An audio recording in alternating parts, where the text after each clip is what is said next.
couple of days ago I was searching direct comparisons between Sony ZV-E10 and Fuji X-T30 on YouTube, and to my surprise there is none.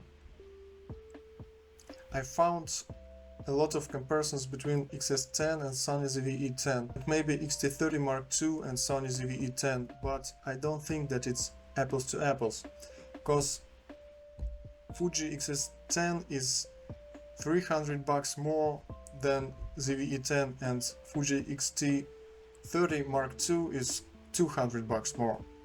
Nowadays you can buy Fuji X-T30 Mark I only on used markets for about $700, and for this price you can buy brand new body of Sony ZV-E10. In this comparison I don't want to be a pixel peeper or to dive deep into the technical aspects of both cameras. I just want to tell you about my experience of usage, and at the end of this video I hope you will be able to choose your destiny.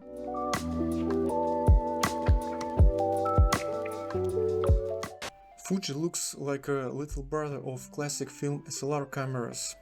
It's rather unusual these days and 100% eye-catching. Fuji made it their feature and has a lot of benefits selling the nostalgia. On the other hand, Sony's design is associated with the Scandinavian word lagom, if you know what I'm talking about. It is developed in a way that brings you a comfort of usage and looks minimalistic and modern with no unnecessary components.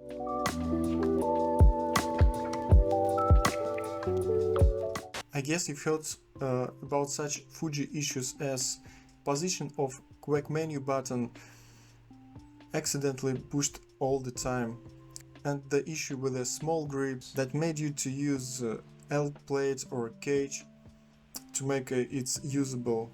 I do agree about these issues, but from review to review I've heard that the Sony's menu is absolutely awful and messy, and I don't think that it is, because I switched from Fuji menu to Sony menu very quickly, even at the first time. Anyway, both cameras allow you to make your own menu with parameters that you prefer more. A couple of words about ergonomics. I'm 6 feet tall and I have a mid-range hand, and I think that Sony has a very handy grip and it's comfortable to walk somewhere with a camera in your hand, and its flipping screen is more suitable to film yourself and make a vertical shots. But Fuji's tilting screen is much more comfortable for taking horizontal pictures, especially for street photography, when you need to be as stealthy as you can. And one more about quality of the screens. And despite that other reviewers saying that Sony's screens are awful, I didn't notice any difference between Sony and Fuji in real life.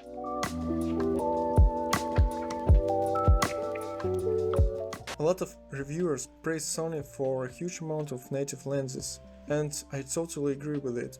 But if you are choosing between crop sensor cameras from the low range price points, probably you don't have enough money to spend it for native lenses, especially if there are alternatives such as Sigma, Tamron and Viltrox. I personally don't have any native lenses on Sony, and on Fuji I have only kit lens 18-55, and that's okay.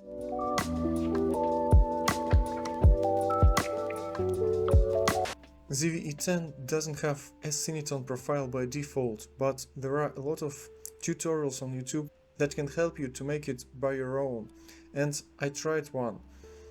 And now we can compare it with a Turner side by side. And of course PP off and Provia, which is standard profiles for each cameras, and S-Log with F-Log. Many people don't use S-Log 3 on 8-bit cameras because of bending and other issues and artifacts. But I think if you are making a YouTube video with its own compression, no one will notice that issues, and maybe even you won't, but everyone will notice your blown up highlights. I don't want to comment the color science comparison because I think it depends on your own preferences and your own taste.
I'm not a pixel peeper, but I think that the image quality is the same on both cameras, either for stills or for video.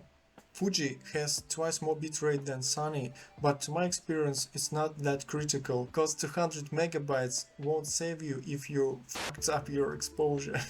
If you capture 8-bit 420 image, you won't have enough space for deep color grading.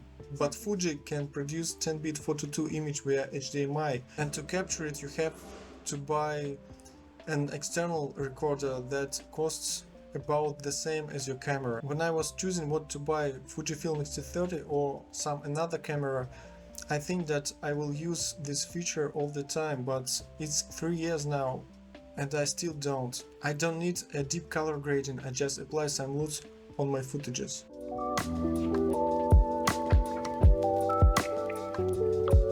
When it comes to Sony, there is one main aspect of a photo mode. Multi-exposure doesn't work properly, it always blows up your highlights, and you have to choose expometry preset for every lighting condition. From time to time I need less than 1/4000th shutter speed, but it's not often. It will be fair to say that Fuji has 1/8000th on electronic shutter. And last but not least, it's Sony's rolling shutter. It has its own full frame and crop cameras, and everybody know about it.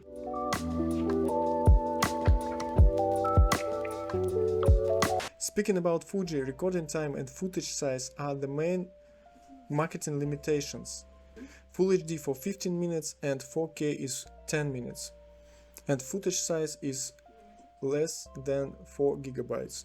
If recording time is not that problematic, but size footage limit is quite annoying.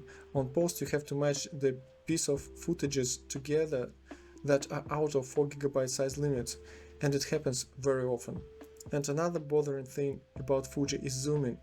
Even if you have a constant aperture, on your zoom lens, the capturing video will become darker and lighter. I don't know why Fuji cannot fix this issue for such a long time.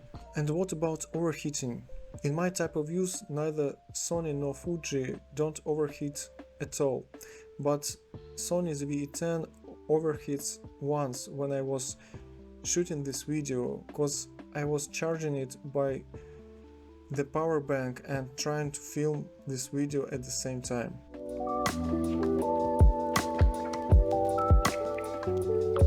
And the cherry on the pie, the autofocus test. As you know, Sony has one of the most accurate autofocuses in the industry. ZV-E10 is not an exception.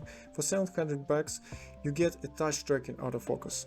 And Fuji doesn't have such feature. Its autofocus is not so reliable, but camera still has an interesting function, AFL button. You can use it to predict autofocus issues, like this.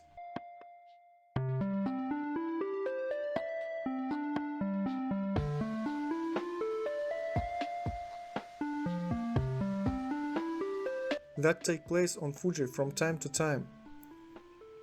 In photo mode, both cameras work quite well, but Sony is still a bit ahead. In the next few minutes, you'll see yourself how autofocus works in both cameras in video mode.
I want to mention that despite the fact that Fuji's marketers work hard, Sony is not going to give up, and they are still one of the biggest fish in the sea, especially in comparison with Fuji, and it leads to the Sony system is much more popular than Fuji, and if you want to sell it, you can do it faster and with fewer losses. Summing up, I think that if you want to take the stiils, Fuji is a nice choice, because all the issues and limitations I've listed above are related mainly to the video, but if you want a decent hybrid camera, primarily for capturing video, ZV-E10 is for you. I hope to see you soon. Bye.